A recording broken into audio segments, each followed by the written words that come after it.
বরগুনার পাথরঘাটায় আওয়ামী লীগের সাবেক মেয়র ও তার সমর্থকদের অবৈধ দখল থেকে ব্যক্তি মালিকানাধীন জমি উদ্ধারে গত ২৫ বছর ধরে প্রশাসনের দ্বারে দ্বারে ঘুরেছে ভুক্তভোগী একটি পরিবার। বিভিন্ন দফতরের প্রতিশ্রুতি ছাড়া এতদিন কোনো ফল মেলেনি। অবশেষে সরকার পতনের পর পাথরঘাটায় আওয়ামী লীগ নেতারা পালিয়ে যাওয়ায় প্রশাসনের উদ্যোগে জমি ফিরে পাবার আশা করছে হাসি বেগম ও তার পরিবার।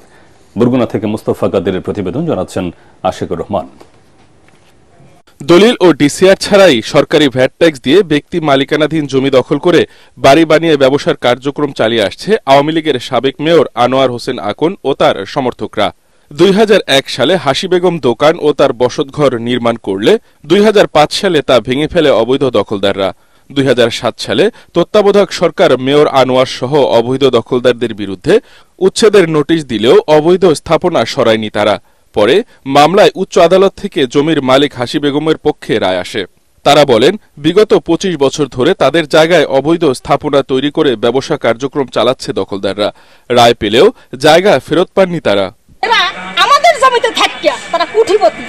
এই দর্শকদের কিভাবে আমরা উদ্ধার করতে পারি? দর্শকদের হাত পেতে বিভিন্ন মামলা মকদ্দমা দেয়, আমাদের গোলাপন বাইরে নামতে পারে না। এগো জ্বালায়, এদের কি উপায় আছে? আমাদের কোনো উপায় নাই।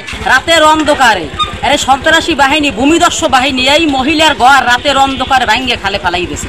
অবৈধ দখলদারদের দাবি, পাথরঘাটার পৌর মেয়র আনোয়ার হোসেন আকনের কাছ থেকে জায়গাটি ভাড়া নিয়েছেন তারা।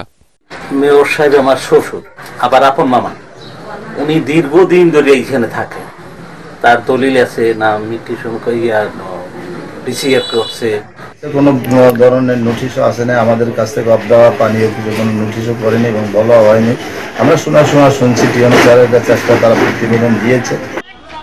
৫ আগস্টের পট পরিবর্তনের পর মুখ খুলতে শুরু করেছেন ভুক্তভোগী হাসি বেগম সহ ও তার পরিবার। জেলা ও উপজেলা প্রশাসনের সহযোগিতায় এবার জমি ফিরে পাবার আশায় বুক বেঁধেছেন তারা। কে ভূমিদস্যু এটার বিষয়ে আমাদের এখানে জানান, আমরা এই বিষয়গুলো জানি না, ভূমিদস্যুতার বিষয়।